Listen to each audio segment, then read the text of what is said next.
All right, New Testament readers, it is week 37, and this week we are going to go further into the difficult, challenging, but very rewarding letter of 2 Corinthians. It's raw, it's honest, it's deep, it's challenging. Sometimes it feels like it's pulling you in one direction, then another, but hang with it because there's good stuff here. Now, there is an essential paradox which runs through this whole book, and you'll notice how we're trying to emphasize with each of the New Testament letters what is the idea that makes it all hang together. I think a lot, most, maybe all of 2 Corinthians hangs together at what Paul says in chapter 4, verse 7. We have this treasure in jars of clay to show that the surpassing power belongs to God and not to us. Our lives are lowly, they're insignificant, they may be filled with suffering and even moments of deep despair and anguish. But in this, God is filling us with his amazing treasure. And it's God's amazing treasure, not ours. But thanks be to God, we get to carry it, have it, receive it, right? And a similar kind of thing is happening in verse 17. Maybe the whole of chapter 4 is just chock-a-block full of this.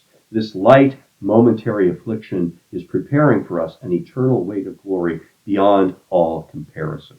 That what we experience now as we continue to live in this present evil age, God is already transforming because the Spirit lives in us, and in eternity we will have a very different perspective on this. It's not that we forget it, it's that something even greater is going on, greater and more important and more significant.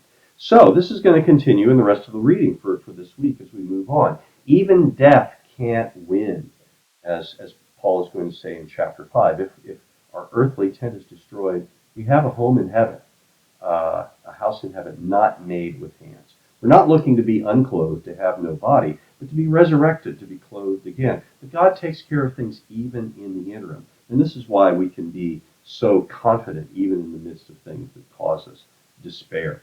So right now, because the Spirit of God lives in us and we are at work in God's world, we are God's temple. And the hardships and rebukes that we receive lead us to further repentance and reconciliation that continue to work us towards the goal and purpose that God has for us. Maybe this is a good place to reflect on what we read at the end of Romans 8, verse 28, that all things work together, not just necessarily for those, but through those who are called by God according to his purpose. God is working in us to fulfill the vision that he has for the world, which is us and everyone else. And that's happening even in our down moments. All right? Now, so we'll get into chapter 8 by the end of the week, and that's going to represent a kind of distinct section in 2 Corinthians. Chapters 8 and 9, he's urging them to complete the offering about in 1 Corinthians. Now, notice how Paul will use the Macedonian Christians as an example in 2 Corinthians chapter 8. These are people who lived up to the north, and the people of Corinth would have kind of looked down on those folks. They're kind of in the hinterlands.